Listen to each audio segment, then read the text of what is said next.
for inviting me. Just to introduce myself a bit, as Rabbi Fine said, I'm originally from Pinner.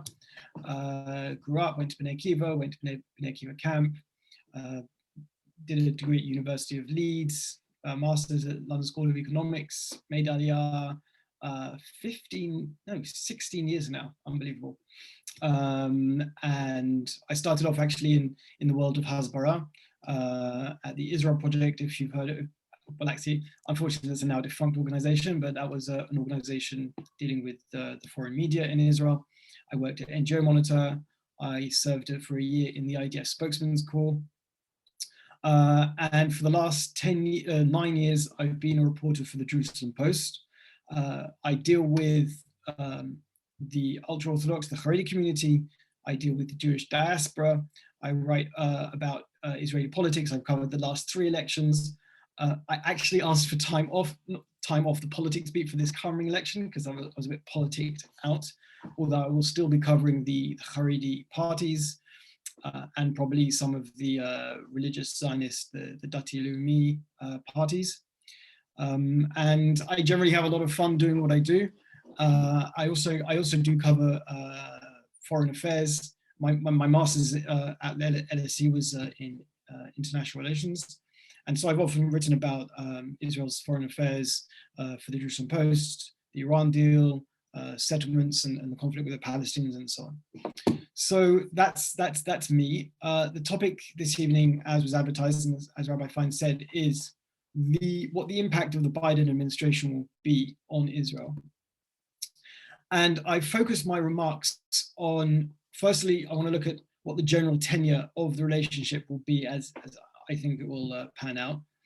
And also how much time and how long I dwell on each one, 2 or 3 major policy areas where the US impact will be the greatest. So I'm going to talk about the one policy area where the US is going to be forced to deal with, which is the Iran nuclear deal, the Iran nuclear program and the deal that was abrogated, Israel's relationship with the Palestinians, and I also want to touch on the regional normalization or peace agreements, depending on which country, which Israel came to during the Trump administration. And if I have time as well, I just want to also touch on the upcoming Israeli elections on March 23rd and how that also might change the dynamic between the Biden administration and Israel. Before obviously, before looking at the Biden administration, I think, and what its approach will be like to Israel, I think it's worth just looking back at what the Trump administration was like for Israel. And I think that the Trump administration's treatment of Israel was unlike anything we've ever seen in the past. There's been pro-Israel presidents. George W. Bush, I think Bill Clinton was in a more democratic, with a big D, democratic way, pro-Israel, Ronald Reagan. But the Trump administration really went beyond anything that we've seen before. Just to recap some of the landmarks under that administration vis-a-vis relations with Israel, the Trump administration moved the US embassy to Jerusalem, which is a big boon diplomatically. It recognized Israeli sovereignty over the Golan Heights, reversing about, I think, 40 years of US policy. The State Department under Mike Pompeo said that settlements aren't per se illegal. And then there was, of course, the Trump peace plan, what in Israel was obsessively called the deal of the century, which is how Trump termed it before he even came into office. And that was an incredibly generous deal to Israel. It allowed Israel to annex large parts of the West Bank and the settlements. And so it was an incredibly friendly and administration to Israel. And it was also had little time for the Palestinians. It cut aid to the Palestinians. It cut off diplomatic relations to the Palestinians. And so Israel really, and Prime Minister Benjamin Netanyahu had everything he could possibly want. And that also contrasts steeply with what we saw previously in the Obama administration, where President Obama and Netanyahu clashed heads a lot. and I think for me, what the Trump administration did was, more than anything, it changed the zeitgeist, the general atmosphere, international atmosphere around Israel, and it made Israel less of that kind of pariah, which the Obama administration had not made Israel a pariah, but it had given Israel the cold shoulder. The last step the Obama administration took was to allow a UN Security Council resolution to go through condemning the settlements, and the attitude of Trump and his administration was completely different. And I think it's also, you have to bear in mind, the advisors which Trump had all on Israel were mostly Jewish and mostly Orthodox. Jared Kushner, his son-in-law, David Friedman, the ambassador, Avi Berkovitz, Jason Greenblatt, who is the kind of coordinator of the peace deal. So incredibly friendly, incredibly like intimate relations. What will the Biden administration be like? So it's going to be different, and there's no doubt about that. But different doesn't necessarily mean hostile. And I'm sure a lot of people know Biden's children. A couple of his daughter and his late son were married to Jews, and Biden's talked a lot about the lessons of the Holocaust and how important Israel is to, for the future of the Jewish people. He talks about going to Dachau. He's taken his children to the Dachau concentration camp to impart them the messages of the Holocaust. And there's 100 other anecdotes about how close Joe Biden has been. And I think Biden fits that kind of old school democratic, with a big D, philo-Semitic pro-Israel persona. And just also to mention his colleagues in the Democratic leadership in the House of Representatives. Nancy Pelosi is the Speaker. She's also been a friend of Israel throughout the years. Chuck Schumer's Jewish. He's the Senate Majority Leader. And very interestingly, none of Biden's cabinet are from that radical left wing of the Democratic Party, which a lot of people have been concerned about, whether it's Bernie Sanders in the Senate, who technically isn't even a Democrat, or Elizabeth Warren, or the so-called squad in the House of Representatives. None of those figures from the left wing of the Democratic Party have been appointed to the Biden administration. I think that's an important indication of where it's heading. And then also have to look at the officials who he has appointed. Secretary of State Antony Blinken is Jewish. He's very well aware of his Jewish roots and talks about them. He's a stepson of a Holocaust survivor. Others his chief of staff, a very influential position, the White House chief of staff, is Ronald Klain, who grew up in a conservative Jewish shul, with which he still maintains ties. The Deputy Secretary of State, Wendy Sherman, she's Jewish. And so there's no lack of familiarity with the Jews, Jewish people, and the state of Israel. But as I said, it's definitely going to be different from the last 4 years. And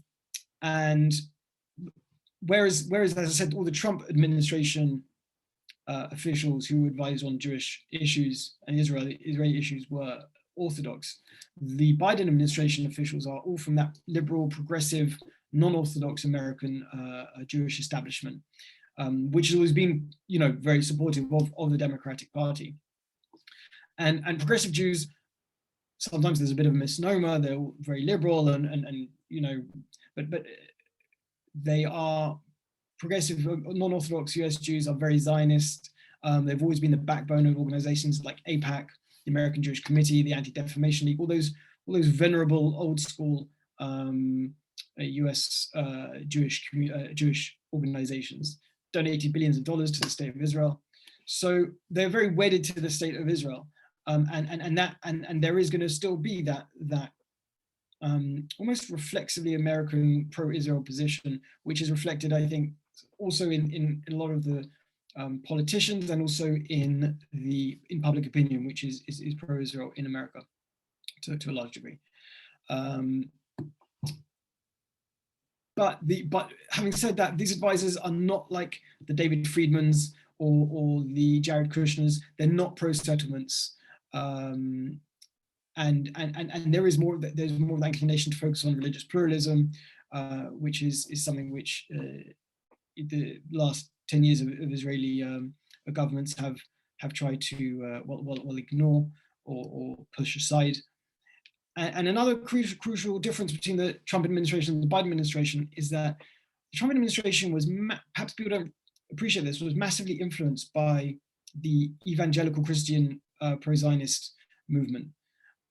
And these people had a real influence on Trump and his administration politically to a large degree, because they make up such a massive portion of the US electorate. And that was a massive base for Trump politically, and he knew that they were critical for his political fortunes.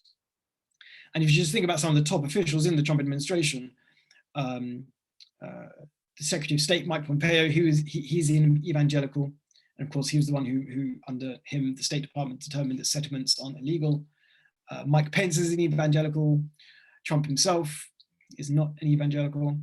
But no, he was very, very much attuned to that evangelical vote and to the voice of the evangelical organizations, which pro-Israel and push pro-Israel policies.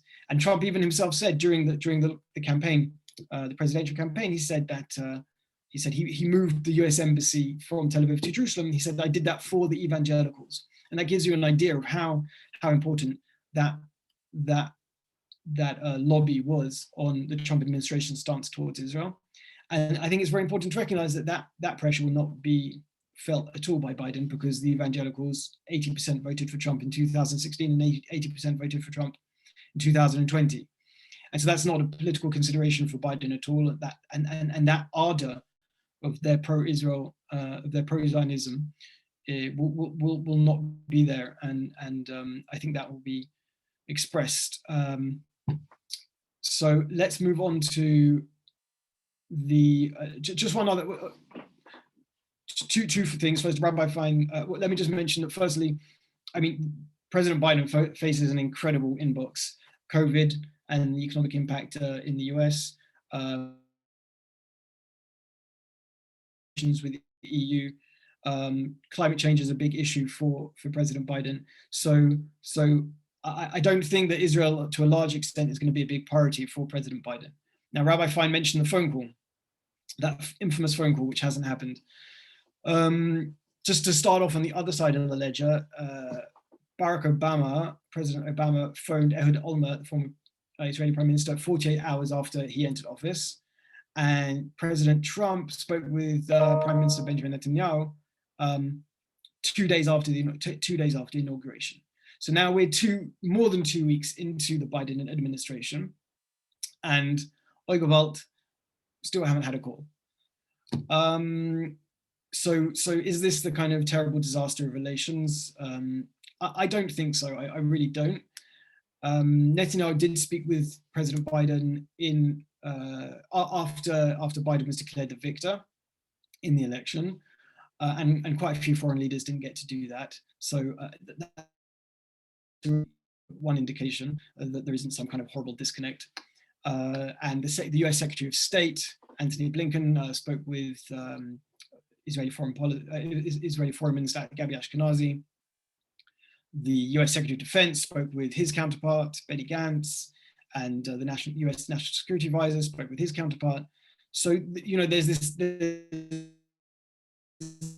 this ongoing tight relationship between the most senior official in Israel.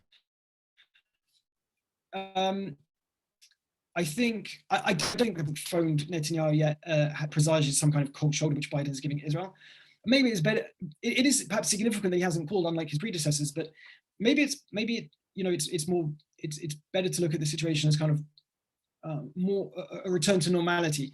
Trump and Trump's administration was so intimately connected to Israel, and there was such a intimate connection between Netanyahu, between Trump and the administration officials. There was such friendliness, which was almost like unusual and extraordinary in and of itself. And if you look at the people, the foreign leaders that Biden has called so far, so we're talking about Canada and Mexico, who are the US's two biggest trading partners outside of China. UK, Germany, France, Japan, South Korea, Australia. We're either talking about countries which have much more global influence than Israel, or they're Anglophone countries and natural allies, or we're talking about the NATO leadership. So I think perhaps it's better to look at it through the prism of the US-Israel relationship returning to kind of more of a sense of proportion than the outsized public courtship that we saw under the Trump administration. So just to sum up, as I said, I think the Biden administration will be affable and friendly towards Israel, but there will be not as intimate. And I think in terms of there will also be change, which I'm going to talk about later on. Let's talk about Iran. Iran, as I said, is the major policy area where there's going to be which the Biden administration is going to be forced to deal with. So let's just talk about what was the situation. In 2015, President Obama signed the Joint Comprehensive Plan of Action, the JCPOA, and it was comprehensive, and it did put limits on the Iranian nuclear program. It reduced massively the stockpile of enriched uranium that Iran had from 10 tons to 300 kilos. It put a limit of 3.5% enrichment for 15 years, and bearing in mind you need 90% enrichment for a nuclear grade uranium. And it also mothballed but didn't destroy the centrifuges which produced enriched uranium. Critically, the Iran deal put a 15-year limit on the level of enrichment and on the amount of enriched uranium the Iranians could hold. So when President Trump came to power, the Iranians had just 300 kilos of uranium, and that was down from a stockpile of 10 tons. So that was the JCPOA. What's this current state of affairs? Trump withdrew from the agreement in 2018, and he said he imposed some severe sanctions on Iran, on its oil industry. As a result, its economy has declined drastically. The Iranian currency, the rial, inflation is at something like 50%.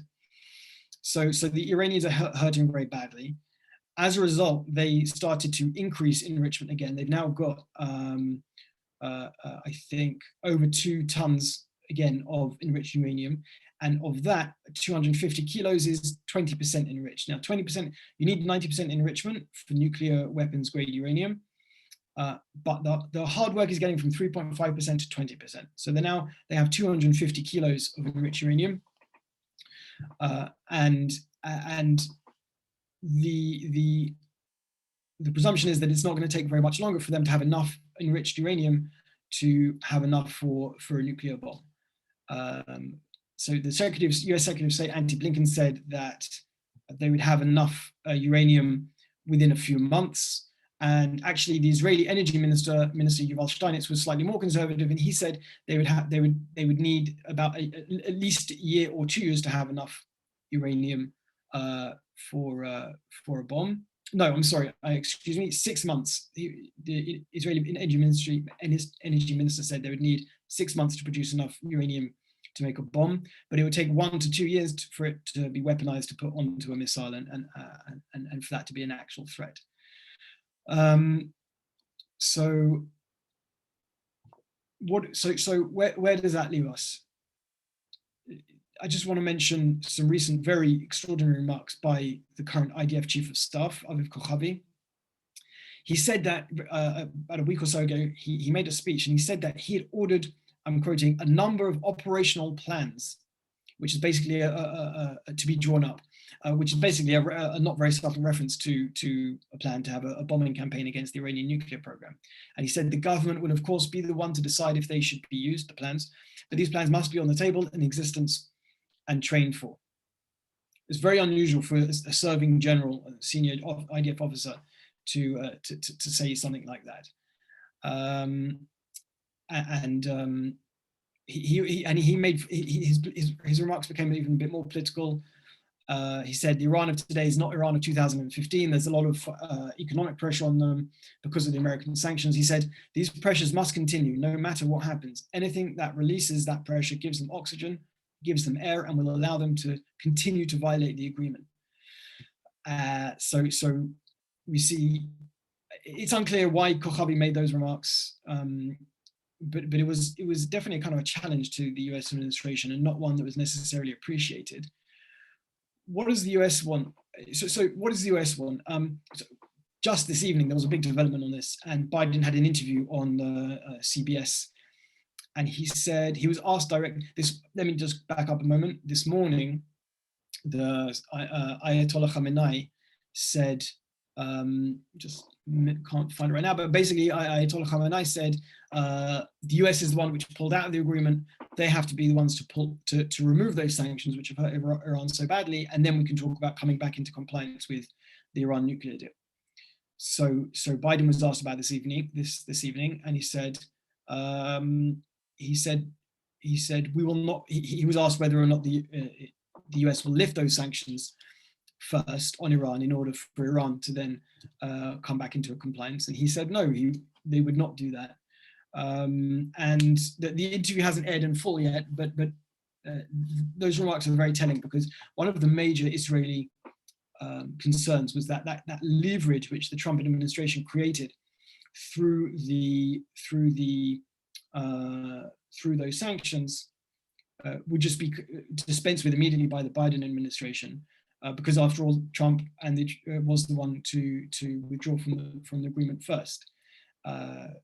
But because Israel's always said that the expiration clauses of the Iran deal were not long enough, it's always been Israel's demand or desire that those clauses, that expiry date be increased from 15 years to 30 years, or whatever it is. Just to skip here a bit, I think so. Not only did Biden say that he would not be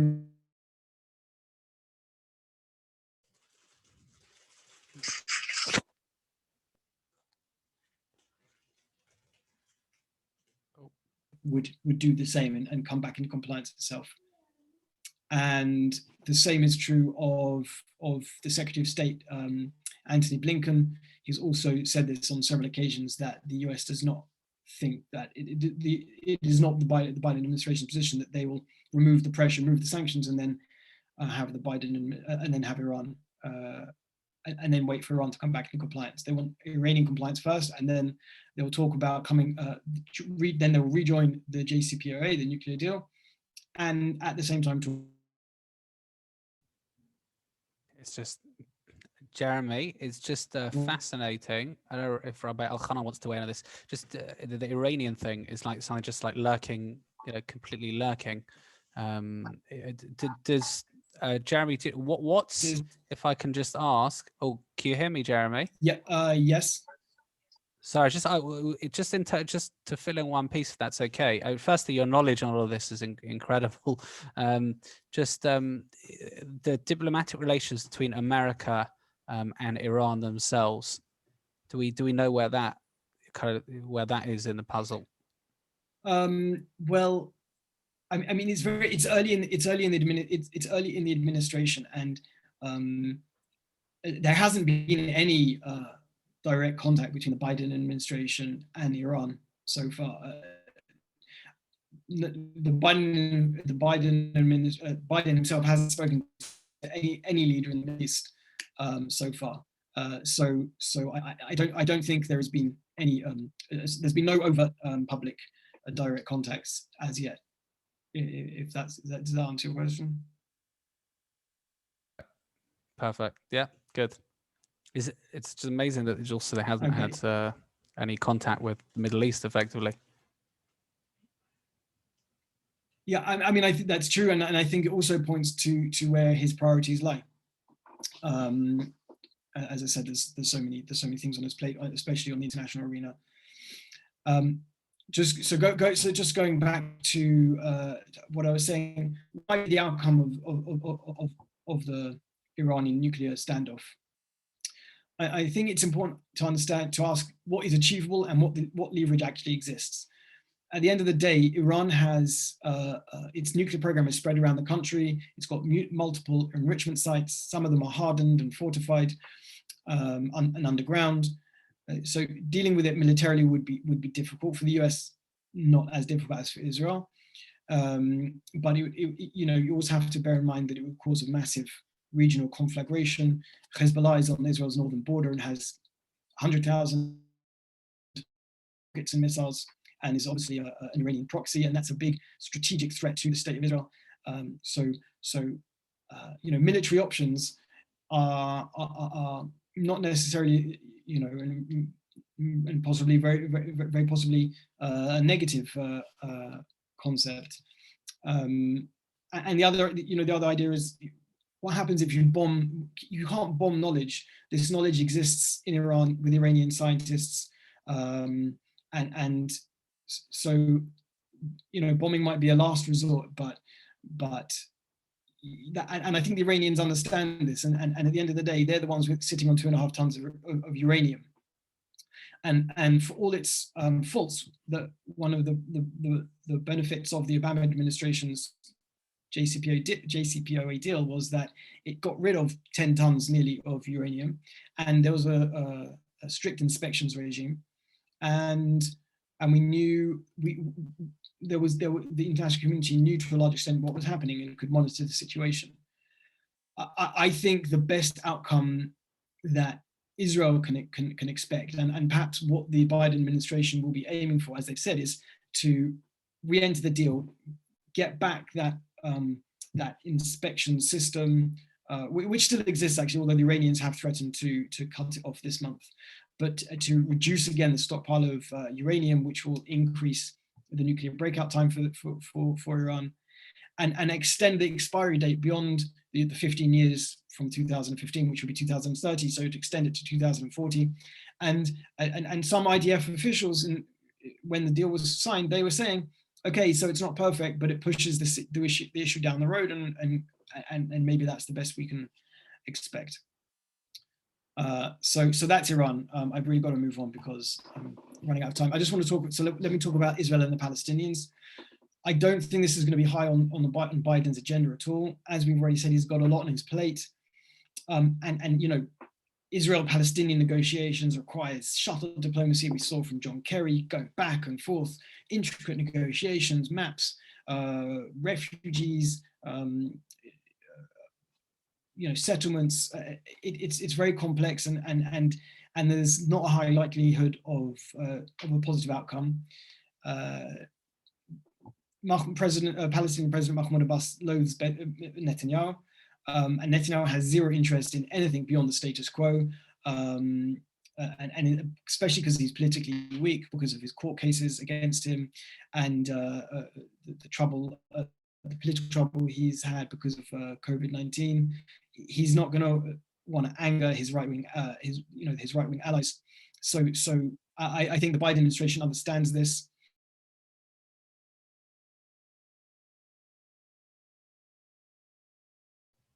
Sorry, just had a slight pause over there. By the way, for people who are typing, sorry, Jeremy, there was a slight pause in the internet. For people typing in questions, feel free to type in whenever and when it comes to the questions. So we'll just, myself and Rabbi Feldman will just ask them out. We'll just call them out. Sorry, Jeremy, there's a slight internet glitch, but keep going. Okay. We're good with you now. Okay, great. So yes, so as I said, the Biden administration has already reinstated some of the financial aid, which the Trump administration cut from the Palestinian, from the aid which it gave to the Palestinians, and it intends to restore the diplomatic to connect ties with the Palestinian Authority, which were also cut by the Trump administration. So there is that old kind of establishment status quo desire, especially from the State Department, to re-engage with the Palestinians. One issue which I think might raise its head is settlements. Now, as I said, the State Department under President Trump it said that settlements were not illegal, and as I said, bucking a 40-year trend in the State Department and for US policy. And this issue tends to rear its head when Israel announces some 300 settlement units in Ariel and 100 in 500 in Beitar and whatever else. And we've kind of got used to that not being an issue over the last 4 years of the Trump administration, because the Trump administration just did not want to comment on it, was not interested in it. So the next time that happens in Israel, when there is an announcement of settlement construction, you can be certain that the press will ask, the State Department will ask, the press secretary will ask Bungie, what is this? And for sure, the Biden administration is not going to say, oh yeah, that's settlement's illegal. And Mike Pompeo took a trip to the Psagot settlement and they named a wine after him. So there is for sure not going to be that kind of tolerance for settlements, and that could be, that's definitely going to be a change of policy, a change of attitude, I should say. Whether or not there's a policy change, I don't know. The Obama administration said that they wanted a settlement freeze. And that became a big millstone around the neck of the whole Israeli-Palestinian dynamic and negotiations, and the Palestinians had to kind of, adhere to the policy which essentially Obama set out, and it kind of created a very negative feedback cycle there. So I definitely don't see any kind of demand for a settlement freeze. But I think that could be a source of tension. So in summary, as I said, the Palestinian issue, it's not going to go away, but the Biden administration is not going to spend very much attention or political capital on it. So just briefly, let's get onto the regional peace agreements. As I said, I think the Trump administration changed the zeitgeist on ending world, and I think to a large extent that enabled, especially those moderate Arab countries in the Gulf, to say, well, we've already got these relations, we've got these trade relations with Israel, we've got some kind of travel arrangements with Israel, and why should we be held hostage to the Palestinian situation for so long, when mutual bilateral relations between Israel and ourselves could be very beneficial. So I think the Trump administration's general attitude to Israel was important in that respect. And I also think there was a really important and significant breakthrough in Israel's foreign relations in general. Those ties did exist, but the fact that they were made formal and given public legitimacy by, we're talking about the United Arab Emirates, and then Bahrain, and then Sudan, which psychologically, or historically is a massive deal, because they were an ally of the Palestinians and had sent troops to fight the nation state of Israel in 1947, 1948, and the other one was Morocco. And I as I said, I think that's a very big game changer, and I think that it really showed the possibility of cooperation and of religious cooperation between Muslims and Jews. There's a lot of development on that plane, and I think so as I said, that's been a massive achievement of the Trump administration. I don't think Biden administration will push necessarily any specific agreement. The other important aspect of those 4 agreements is, it must be acknowledged, is that Trump is always described as having a very transactional nature, and all of those agreements had some kind of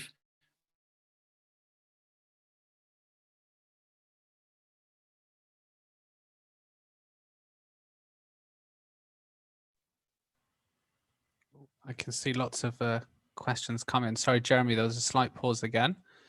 Oh, Jeremy, you still with us? Seems to be frozen for a moment. Okay.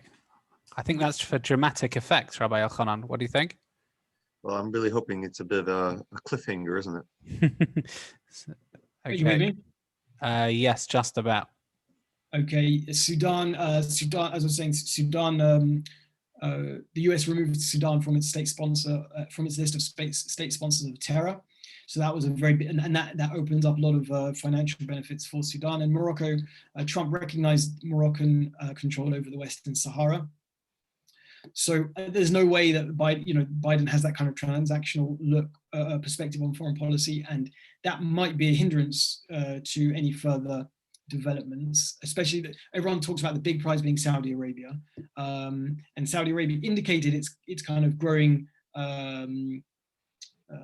amiability perhaps towards Israel, because the deal with Bahrain would not have happened without the agreement of Saudi Arabia.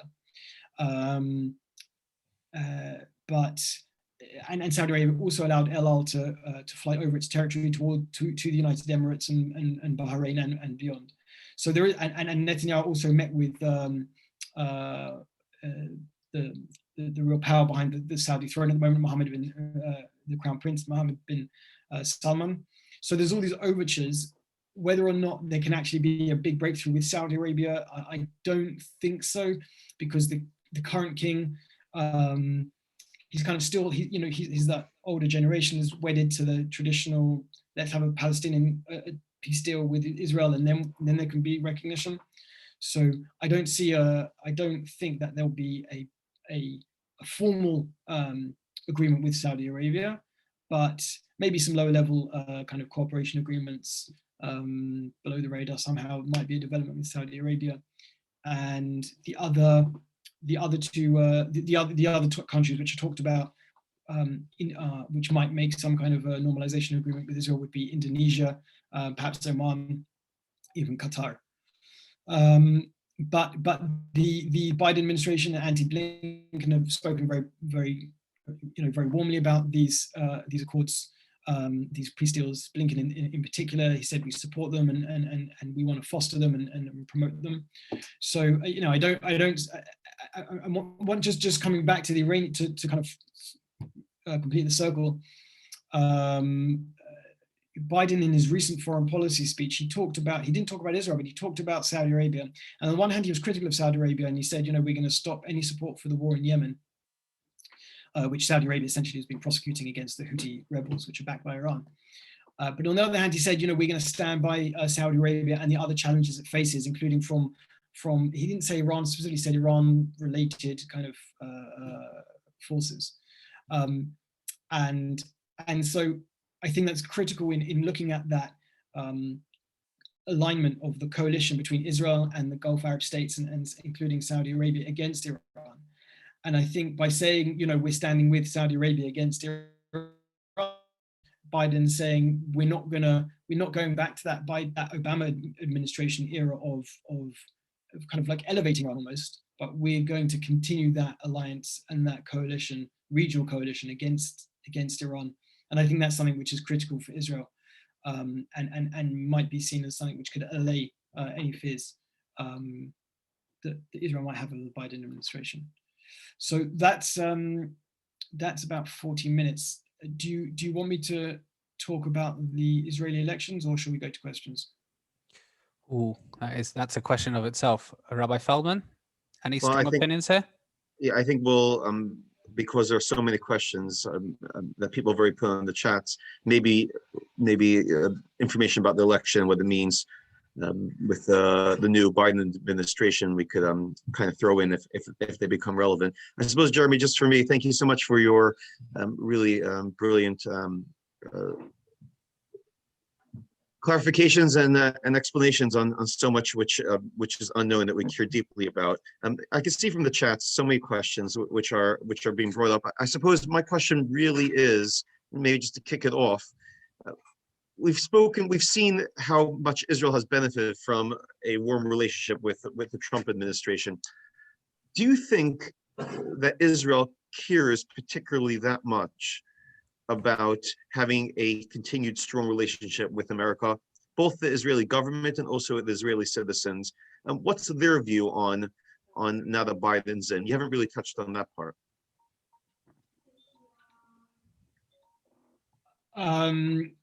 Does the Israeli government care about having a strong relationship with America, and does the Israeli public care? I mean, talking about the Israeli government, I think in so many ways, defense cooperation, intelligence cooperation, diplomatic support, I think it's critical. And I think when Obama allowed that resolution to pass in the Security Council, the public here and Netanyahu and the government were really furious, and they saw it as a betrayal. So I think I think on both levels, I think it's important. I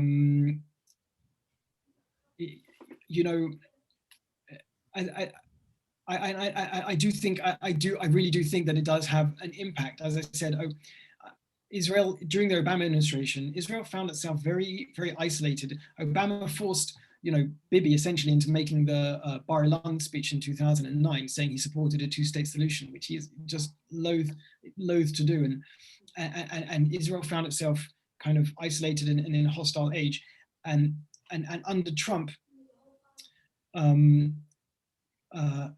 he was so friendly, and Trump had that very much a populist nationalist, and those his kind of fellow populist leaders around the world, and I'm talking specifically in Europe, Hungary, Slovakia, Czech Republic, even the kind of more populist leaders in Italy, they were the ones who, when Trump announced his peace deal in last year, and the EU, the kind of EU foreign policy establishment was trying to bring together a statement saying, we're going to have, there's going to be a severe reaction if Israel annexes territory.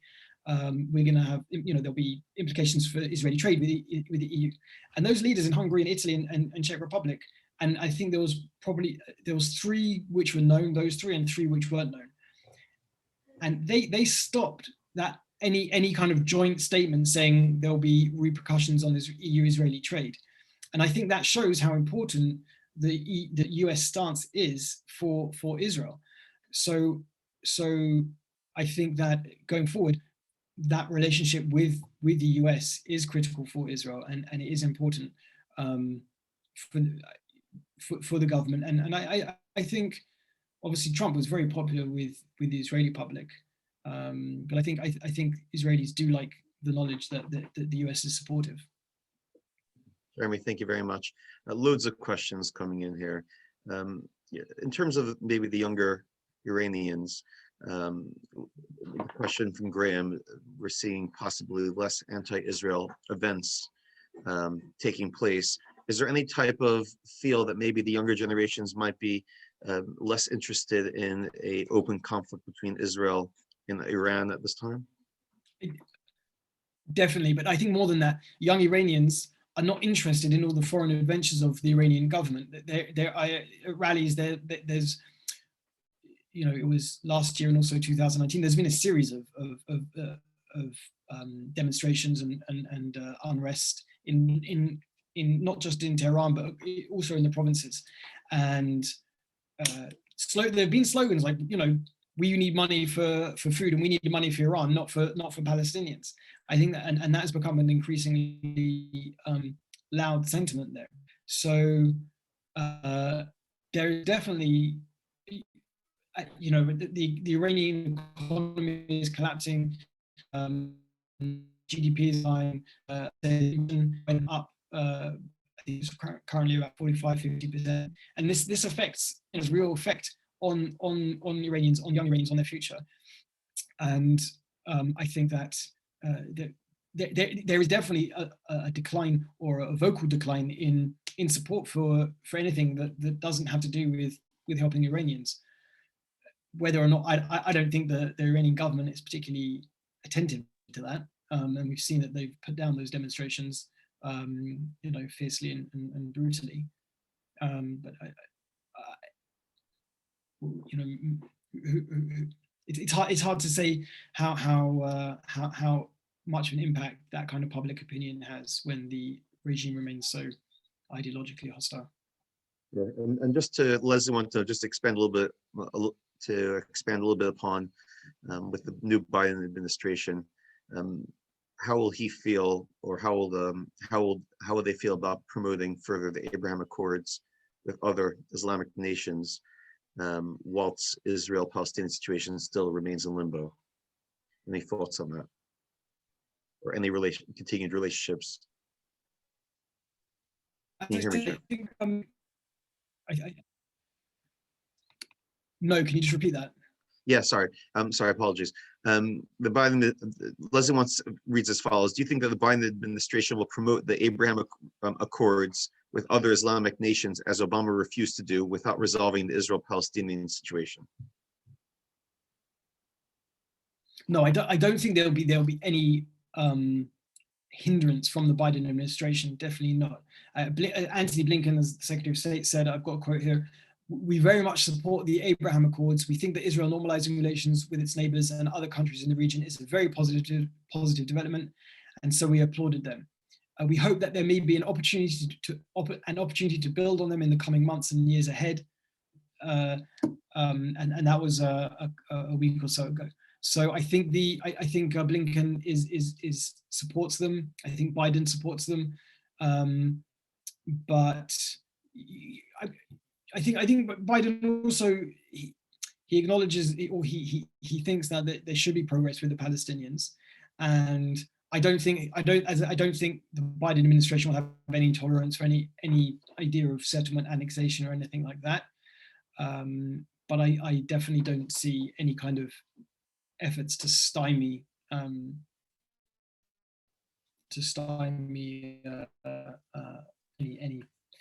progress with Israel and other Muslim nations. Right. Some of the questions, thank you, Jeremy. Some of the questions have to do with Saudi Arabia, which you already discussed, the relationship between Israel and Saudi Arabia, and how that is going to develop. So we possibly don't need to cover that. Again, we also discussed Iran quite in depth as well. Obviously, it is very, very significant as well. The question coming from Stuart: who has been chosen as Biden's ambassador to the UN? And is that clear already at this point in time? Because Nikki Haley had been chosen by Trump, and Stuart says that she was obviously very, very appreciated. The name escapes me, to be honest. I don't have that to hand. I think the ambassador has been appointed, but I don't actually have that name to hand. Okay, and any information on the ambassador's pedigree, any leanings or anything like that, or? No, I honestly, I okay. neglected to check that. Okay, thank you. All right, thank you, Stuart, for that question. From Judy: what are the implications of the appointment of Robert Malley as special advisor on Iran, considering his antipathy towards Israel? So anything specifically on Malley specifically?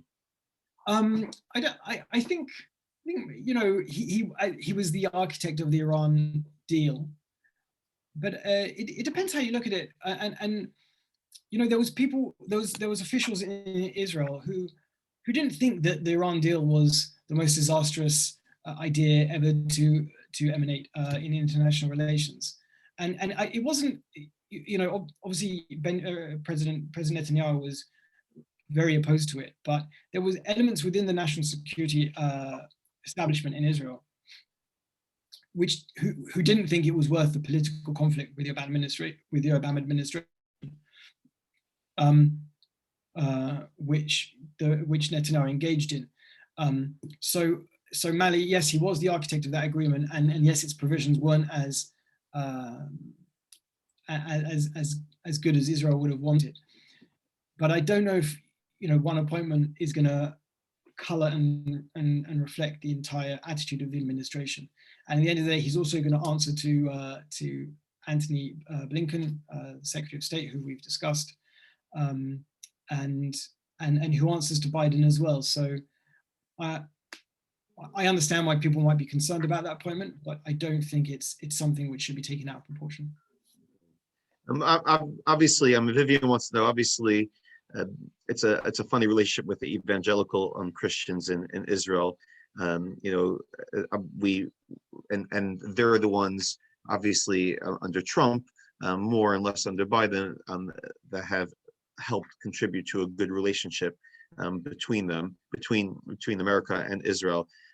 Does Israel have a specific opinion on the evangelical Christians and the partnership that they might share?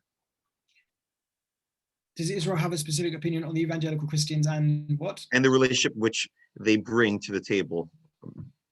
I think people are very divided, and the divide reflects the Israeli political divide, because the Christian evangelicals are supportive of Israel's government no matter what.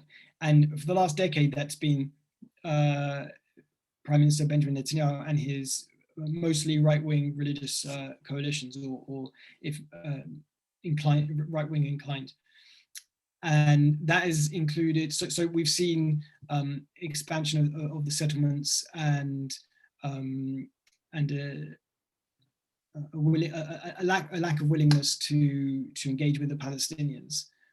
And so on the right, then that people are, people love the fact that the Christian Zionists support that. And then on the left, obviously, it's the opposite. And I would say that the Christian evangelicals have also been, volunteers go to the settlements and work in the settlements with, especially agriculturally. The evangelicals see it as kind of a very religious endeavor, and they also, there's also a lot of evangelical ideology mixed in with that. So again, I also think that neither the evangelical Christian right or the Israeli right are 100% honest with each other. But although I think they admit to not being honest with each other, because in evangelical ideology, there must be what's the word? There's a kind of a cataclysmic moment when the Jewish people return to the land of Israel, and that's followed by something called the rapture, when everyone then acknowledges that Jesus is the Messiah. So that's the evangelical position, and that's kind of how they see the progress of history. And obviously, settlers are very, very devout and religious, and in no way share that kind of ideology. But they are happy to accept that support, and they met with evangelical leaders in the White House in the US. They sought out that support. So I think, as I said, opinions on the relationship with evangelicals in Israel is divided left and right. Okay, well, I mean, the questions keep on coming in. We do have about maximum 5 minutes left in the session. Someone wanted to know about whether Biden's age, is that a factor in perhaps how it might play out with the administration, or is the American administration bigger than any one man? I think the administration is bigger than any one man. But on the other hand, I do think Biden, does set the tone and does set the direction. The one area I would see as maybe having an impact is whether or not Biden runs for a second term in 4 years' time. And if he doesn't, then his successor would be, his natural successor would be Kamala Harris, although she'd obviously have to run in the primaries. But she's also very much a kind of democratic centrist on Israel. She's also married to somebody Jewish, so she has that kind of intimate connection. So I don't think his age would have too much of an impact. Okay, we had a hand up before, so just wanted to double check to make sure that everyone's getting called on. Is there anyone who wants to share live a question with us? But also, Rabbi Fine, what do you think about? Yeah, I'm just coming here on a spotlight, if that's okay. I want to crash the party. It's just so interesting. I was thinking, rabbis always think two things, right? Parsha and next festival. it's just interesting hearing all these. Well, they're married to a Jew, they're married to a Jew, they're married to a Jew. It's almost like a mini Purim story. You know, you've got the Iranian thing as well. It's kind of like all, happening again in miniature or microcosm. I just wanted to jump into Jeremy. Thank you. It's been absolutely brilliant and fascinating. I think a lot of us are going to have to watch it over again. How are the elections? Do you think, in the last couple of minutes we have, how do you think the elections are going to affect things? So one thing which I didn't talk about at all was the fact that Netanyahu had such a tight relationship with Trump and embraced him so much that upset a lot of Democrats, and it also upset Jewish Democrats, and it's upset some of those more progressive leaders, which who Netanyahu hasn't met with for a long time. And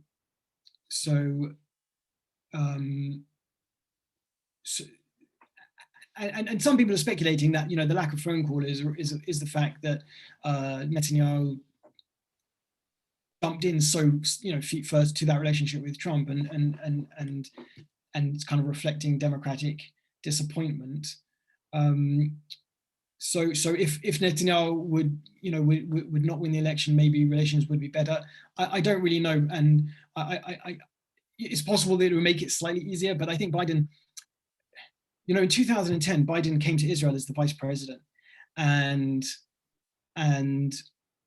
it said as he landed, there was a new kind of announcement of settlement construction, and Obama basically ordered Biden to issue very strong language saying we condemn this. And so it caused a very big diplomatic incident. But then Biden, after that, he said to Netanyahu, "I want you to remember that we're like the best bloody friends that you have," and he meant that kind of very deeply and warmly. And I think Biden, he's kind of someone who wants to. I don't think he's somebody who wants to bear a grudge necessarily, and so I think he'll work with whoever wins the election. Just in terms of what way the election might influence Israeli direction, I don't think Israeli policy, for instance, with the Palestinians, and definitely not in Iran, would change very much, because even if right now the polls show that what was the old government, the Netanyahu government of 2015 to 2019, Likud, the two Haredi parties, and the national religious parties, they right now would get about 59, but 59 seats. Although there was a recent poll which had them on 61, so it's possible there could be a revival of that coalition. But crucially, Naftali Bennett, who's now runs the Yamina party, he's polling on about 11, 12, something like that. So his position is critical because he's been a bit ambivalent. He said, we're not going to support Netanyahu for prime minister, but we won't rule out sitting in a coalition with him if it comes to that. So it's possible that Netanyahu will be able to revive that right-wing religious coalition. But even if he doesn't, the constellation of opposition parties right now, and I really think the only thing that binds them together is like they want to get rid of Netanyahu. It's so diverse, and it also would necessarily include Bennett, who's very right-wing, and Gideon Sa'ar, who's very right-wing, that I don't think that there wouldn't all of a sudden be some kind of change in okay, well, Israel's now going to be very dovish and left-wing and want to do an agreement with the Palestinians, and in that way, kind of have some kind of mind meld with the liberal Biden administration. So if there was a change of prime minister, I think maybe it might ease that kind of soreness about Netanyahu's close relationship with Trump. But I also don't think it would have a massive effect. Well, Jeremy, thank you very much for sharing your expertise, knowledge, and it's been so well received and so informative and really greatly appreciated. And a big yasher koach to Rabbi Fein for organizing this evening, and an absolute pleasure to partner for yet another Stanmore Bushy Belmont initiative. And it's absolutely fabulous to to, on the virtual plane, be able to share this great evening together. As Rabbi Fine said, rabbis always think about what's the next parsha, what's the next festival. What he forgot to mention is that we also think about what's the third Sefer Torah, which is going to be taken out as well on any given week. And on this particular occasion, this coming Shabbat, we also have Parshat Shkalim as well. And Shkalim is all about the idea that each person or each unit is only a half, only a machazitz hashekel, and that together you only combine to be one. And I think that's really important because it reflects the whole idea of an Israel-American partnership. Each half has what to gain with that, from relying on the other and joining with the other. But equally so, everyone's only a half, and therefore, whether Israel has a strong relationship with America, or America has a strong relationship with Israel, at the end of the day, these things are all in Hashem's hands about the future prosperity and security and safety of our people, of our country, and also of all the world as well. So perhaps it's a good fitting time to have that particular view in light of there's so many unknowns as a new administration begins. But as with all things, we do hope for the best and continue to know that our answers come from above, as they do come from Israel and from other places as well. So thank you all for sharing with us on this particular topic. There are many more to come, both in Stanmore as well as in Bushy.